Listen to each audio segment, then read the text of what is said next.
I usually make videos based on what people think on my comments. And one of the comments I've been getting a lot is if I could do a review of the Distressor. However, that's boring.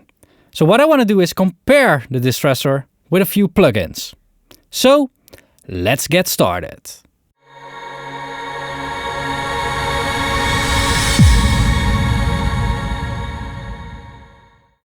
Now, I can talk about the Distressor, but I think it would be better to talk about the Distressor together with Mr. Distressor himself. How's it going, everybody? Hello. This is Glenn Fricker from SpectreSound. What's the YouTube channel called? SpectreSound Studios in Canada. I don't watch it, so. Yeah, okay, that's fine. Many people do, though. Yeah, we met at Studio Scene in Mannheim, and we thought, hey, I got to be in the Netherlands in a couple days. We should totally shoot a video together. So we thought it would be kind of fun, and we're thinking, what should we do? And I'm like, well, you haven't done the Distressor, and we thought it'd be really cool to shoot it out against the hardware version, which he's got in the desk over here, versus the Slate version, which I shot out a couple years ago, and people bitched because, oh, you just matched the settings. It's like, that's the fucking point! Like, to hear if it sounds the same if you set it up like it just, well, it's not fair. Shut the fuck up! Seriously. And then we've got what do we have here? We've got the free one. What's it called? Distressor. Oh, fuck. Oh, my God. That's horrible. Yeah. So we've got Toucan. This one is actually, it's Reaper only, I think. It's a JS. It's a JS repository style plugin. It's just, JS is kind of made by the Reaper community. There's like thousands of plugins you can get for this kind of stuff. I did a video on that working with the repositories a couple of years ago. It's really great, especially if you don't have a lot of money for plugins and you want to see how they work. I've never actually tried this one, so I'm curious how it's going to stack up against Slate, but most importantly, how it's going to stack up against the hardware, because the hardware is the one thing I use on freaking everything. Yeah. I mean, I use that on my main vocal mic when I'm doing my videos, because in case I get a little shouty, it clamps on down before I can clip the converters, so it comes in handy. I really like it on hi-hat. Fuck is wrong with you, man? No, most of all, vocals, kick tracks, snare tracks. I have one, but I really need to get two. I need a maybe second one. Maybe 5. Yeah, exactly. Whatever. It's like, hey, Empirical Labs, hello. Yeah. Anyway. So, second plugin that we're comparing it against is the kind of famous, infamous, whatever, Slate. FG Stress, Rec, whatever this thing is. This one does have screws, by the way.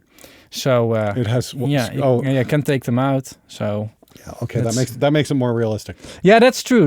But is there it's a rack mount? So why is it? All the controls match though? Yeah. So this one has better graphics than the other one. Yeah, well, that one's free. Yeah, that's true. True. The Slate plugin is prettier than the free one. There is that, but that's the thing. It's not about how it looks. Unfortunately, I hate to break it to you guys, but it doesn't work that way. It's how it sounds. So in the end, that counts. Yeah. But it's also how easy is it to use. Okay, yeah, the stress might be a little bit tweakier because in the bottom there, especially if you're an old guy like me and using bifocals, you can barely see what those controls are. I have trouble with it as well. Yeah. It does have a mix knob. That's pretty cool. The original doesn't have. The original does not have that, nor does the free one have that? The Toucan. We're just gonna call that the Toucan because Distressor is a terrible fucking name. Yep. And it's too many syllables, so we're just gonna call that the Toucan. And then all right. The Toucan, the Slate, the real. How's that? All right. Good one. So which one do we want to start first with? Well, the real one, of course. The real one? Yeah, let's dial in the real one. Let's dial in the real one. Before we get started, this is something, I don't know if you watch my recent reviews. I always disclose how independent we are. Yes. In whatever review. So for this one, and you saw it, I actually got the All Access Pass from Slate. He paid for it. I paid for it because otherwise I couldn't test it. The Toucan one is for free, and the Distressor, I bought it. So that's nobody is involved in this. So you are involved in this. So there is. So this is an independent review. There is zero corporate fuckery going on here whatsoever. So you can take our findings for what you will. Granted, I like a lot of the Slate software. I think some of the stuff is pretty cool. I don't think, in my opinion, before we even get started here, I was going to say I don't think it's quite as good as the hardware. But I'm really curious how it stacks up against the Toucan, how those two are going to work. What we're going to do is we're going to dial in a cool setting on the analog one. And we're starting with the snare, right? We're starting with a snare. Okay. Using that as a reference. And what I think would be cool to do is then try to match it up with the plugins. Mm-hmm. First by copying the settings and then by tweaking the settings to see if there's something off. That way, the people who are yelling, you didn't trying to. Okay, we'll do that too. Yeah. So there you go. Yeah. Okay. So you want to dial it in or should I? snare. Yeah, I'll start. Yeah. Yeah, let's switch seats here. Yeah. All right. Oh yeah, yours is even a little bit later. I got mine in like 2003. My Distressor. Really? Yeah. So I've been using mine for nearly 20 years, Oh. and it's fantastic. And it's the one piece of gear that winds up on pretty much everything. And this great thing about the Distressor and why it's so sought after, because it works on so many different sources. It works on vocals, kick, bass, snare, anything you throw at it, it's good. And it's almost impossible to fuck up. All you got to do is basically set everything to 5, and you're gonna get a good sound out of it. Oh, really? Yeah. Oh, you didn't know that? No. That's why it's meant. Everything is at 5. That's why it's meant to work like that, so you can't fuck it up. Okay. Oh, cool. So anyway, let's give it a spin Yeah. here. Let's see what we got here. So yeah, we're gonna go into distortion mode 2 here, just because that's kind of the saturation kind of thing. See, that sort of sounds pretty good. If we take this out, it's already doing the thing. Yeah. So we're gonna go fast attack, fast release. So that's slow release. Fast attack, fast release. Open that attack up a bit. Get a nice little snap going. Pull this back. See if we get any kind of saturation going on. Not quite yet. We'll put it to 3. Yeah, there it is. That's a tape saturation. Let's leave that there. So out. Yep. There we go. That's just how fast it is to dial in a snare with a Distressor. That's basically it. So we've got input at 7. Attack is a 2.4. Release is 0. Fastest release. Output is at about 6.3. Distortion 3, 4-to-1 ratio. That's it. It's really that simple and that fast. So if you want to switch seats, you know your interface better than me, and you're more comfortable with that mouse. So one of the things that's always concerning with these things is, of course, your gain staging, because like my analog levels are different. Sure. So How much gain reduction were we getting there again? Roll the we can check it. So we're getting about 9. about 9. Yeah. So we're dialing in the attack 2.5. Yeah, so that's a Release. medium fast attack. It's just enough to let the snare transient through and clamp down on the rest of it. All right, and we were at this Distortion 3. distortion 3, no filters, nothing. We are at 4-to-1. Mhm. All Pretty right. simple. Yeah. So what do you got? You got like sends going to those tracks? Yeah. Interesting. I like that. You're going to have to show me the routing on that. Yeah, I'm a Pro Tools guy originally, so Okay. I always think in those patterns. Okay. Because the I'm not, old-fashioned patterns, yeah. Okay, no, that makes a lot of sense. I'm going to have to Yeah. try that sometime. Good idea. Hey, you should watch this guy. He knows what he's doing.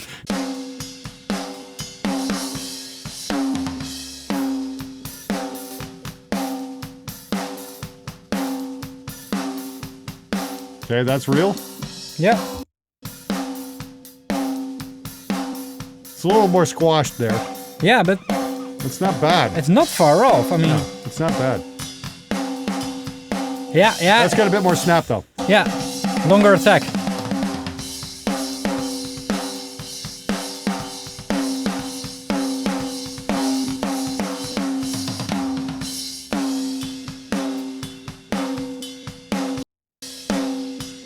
That's pretty good. Yeah, Yeah. close. Yeah. Let's hear the toucan. That's got a great attack, actually. Yeah, but it's a completely different envelope. But Yeah, but it sounds nice. That actually sounds pretty Yeah, fucking yeah. good. and it's free. I mean, the Yeah. toucan is free. So I'd say maybe increase the attack on that. Squeeze that in a little more. Longer attack, right? Or shorter attack? Shorter attack. Oh, shorter attack. A little more. Maybe not. Back just touch. That was kind of squirrely though. It's like you can really go too far. It's way too coarse on the adjustments. Yeah. That's the big thing right there. It just seems like matching the level for the amount of compression you got. It's nowhere nearly as precise as the Distressor. And yeah, you're moving that attack. It's not as precise either. It's Well, very, very coarse. It's indeed what I wanted to say. Like the Distressor has always felt for me like a precision Yeah. piece of gear. And if you want to emulate a plugin, like you should also emulate that precision. And that precision Is not happening. is not happening here. It's literally Fingerspitzengefühl here. What the fuck did that mean? I don't know.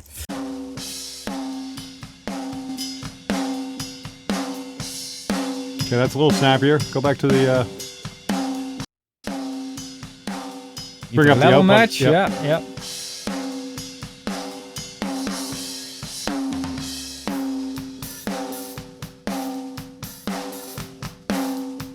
That's pretty close. Will they null? Can we null these? You'd have to probably print one or yeah, I have print all to print. three. Yeah, I'm going to print them all 3. Yeah. Okay, let's print it. Let's see what happens. So we've printed them here. We're going to quickly check. Let's put them in a group so that I know if the waveforms overlap. They don't. Yeah, this is not going to go well. Oh, the timing's wrong. Exactly, because of interface Yep, latency. Latency, yep. The other ones are Pretty spot cool. on. Yeah, I wonder We if can that- already see some differences here. Mhm. So, all right. So does it sound exactly the same? No. No. We have proof. But null tests are bullshit. Of course.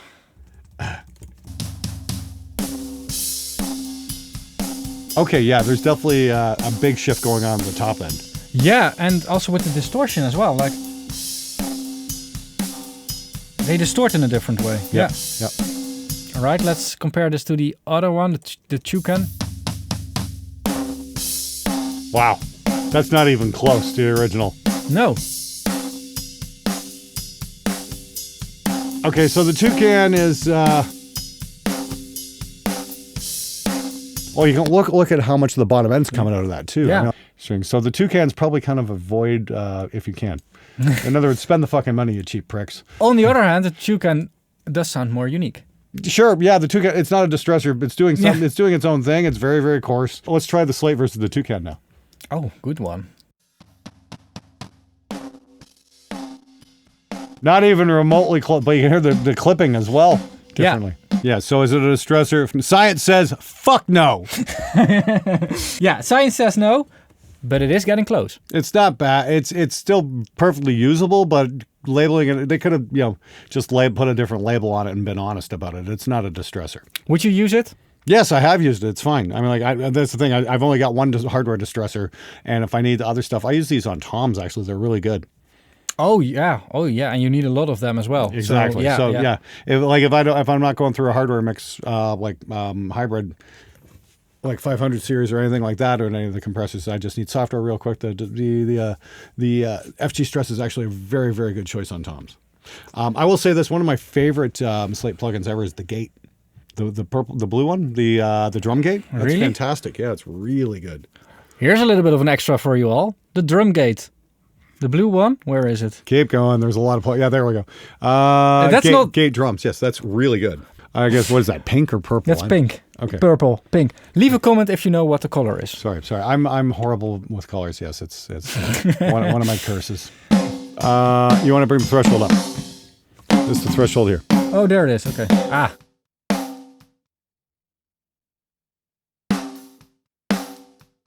And then you've got a detection filter for the snare itself. You can listen to it here. Oh, of course. Yeah.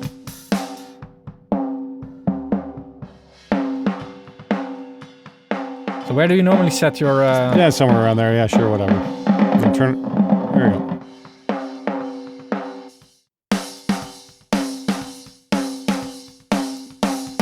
And then we have release over here. Yep. Different curves, different attack. And then you've got your floor as well. The range, yep. Yeah. Oh, yeah. I actually like to, when I am gating, to use a pretty low difference. Mm-hmm. So it's not so abrupt. Yeah, I get it. And then your dynamic filter as well, so you can kind of...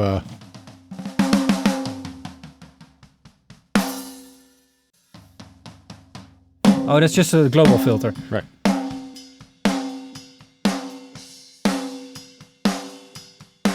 Awesome. Yeah, that is a very, very good plugin. That's one of my favorites. So I'll use that on tom channels. I'll throw the gate on, and then maybe an EQ, and then an FG Stress, and that works very, very, very good. So there's a top tip from SpectreSound. if you need a good gate. Yes, that's if you're recording real drums. Yeah. How many of you guys are actually doing that? Be honest. Didn't you just bring out a plugin? Yes, I did. Yes, yeah, we'll send you a copy. It's fine. Yeah, well, I do understand. Yeah, how many, recording real drums just isn't an option for some people. Yeah. You actually need a big room. Yeah, big room, big lot of mics, channels, a lot of mics, a lot of preamps. Just it's expensive. I get it. So but yeah, this is a very, very, very good drum gate. It really impressed me. But yeah, the FG stress, it's doable. Is it a distressor? No, it's not. It never has been. I did that video and that pissed off a lot of people. It's like, I'm sorry, look, the thing that doesn't cost, that only costs like 1/10 the price of the hardware unit, guess what? Is not the hardware unit. Whoa, what a shock. What annoys me always is that it's always being marketed as being the exact same thing. And it's not. And at least if it's 95% there, just be honest. Just say that is 95% of the real deal. But that it's 1/10 of a price. But people wouldn't buy it then if you said 95%. Yeah, but you're at least honest. I want to know what I buy. Yeah, but you obviously don't understand marketing. Remember, the gear manufacturers have your best interests at heart. I think a lot of gear manufacturers are, they need to make money as well. Sure. That's okay. But be honest. Sure, fair enough. So yeah, what are your thoughts on the Slate FG Stress versus the Distressor? What do you think? So is it real or is it bullshit? So first of all, and everybody knows that I just like to use analog gear because you can touch that. So having a plug-in and being he's got a problem with touching things. He's been in therapy for years. Oh my god. Yeah, touching digital things. Yeah, so that's of course my digital thing. Yeah, that's of course my first thing. I actually think it's really close. Yeah, it is. It's very close. I would actually. Would you use it on a Mac? Would you use it on something critical? So I wouldn't install it on my work system. Also because it's a subscription form type of software. I don't like that. I don't want to be connected. You can actually buy it outright though. Oh really? Oh, yes. Okay. Yeah. This thing about Slate, they kind of give you can get the all access pass, or you can just buy it. I mean, if it's not a subscription model, then yes. I mean, it already lowers one of the thresholds for me to buy such a plugin or get such a plugin. However, I do have the real one, and I'd rather just reuse it, just print it and then reuse it. But that's because of multiple reasons. It's not just because I like to use the real one. It's also because I like to keep my plugin bundle as small as possible. But if I would be on the road and I would need a distressor, that's when I would get the Slate Digital. If I would be somewhere else and really need a distressor and there isn't one, then the Slate Digital would be a good option. The Toucan might be one to just put on my work system just to check out to see what funky things it can do. Yeah, it's like I said, that course control. It's snappy as hell though. It's not a distressor, but it's cool. Yeah. Yeah, it's not. It's really a different sound. It reminds me a little bit of the iHeart thing from Baby Audio, what it can do. Okay. Although Baby Audio does parallel processing in there, but it sounds a bit of the same. So maybe they're sharing algorithms, who knows. So yeah, that's my conclusion. All right, cool. Yeah, like I said, as a distressor guy who's been using one for nearly 20 years and whatnot, the Slate's pretty good. Like I said, it works great on toms. Even if it doesn't sound exactly like a distressor, it's still a very, very capable compressor. It really does the job. And you can lard things up nicely with it as well. It doesn't quite distort like the real thing, but okay, that's fine. As the Null test showed, don't take my word for it. Take the Null test. Bottom line, if you've got the money, save up and get a distressor. You won't regret it. I've had one since 2003, and I've never regretted that. So yeah, get one of those. And if you don't, check out the Slate. It's a pretty damn good option. Is it going to sound exactly the same? No. Don't kid yourself. And with that being said, I want to end this video. Thanks for having me on the show, dude. Yeah. Okay. No problem. Make sure you subscribe to him. And make sure that you subscribe to him. I'll put a card over his face. There we go. Makes it look better. Okay. Yeah. Fair enough. No debate from me there at all. All right. Thanks a lot for watching. Keep pushing, and bye-bye. Now, piss off!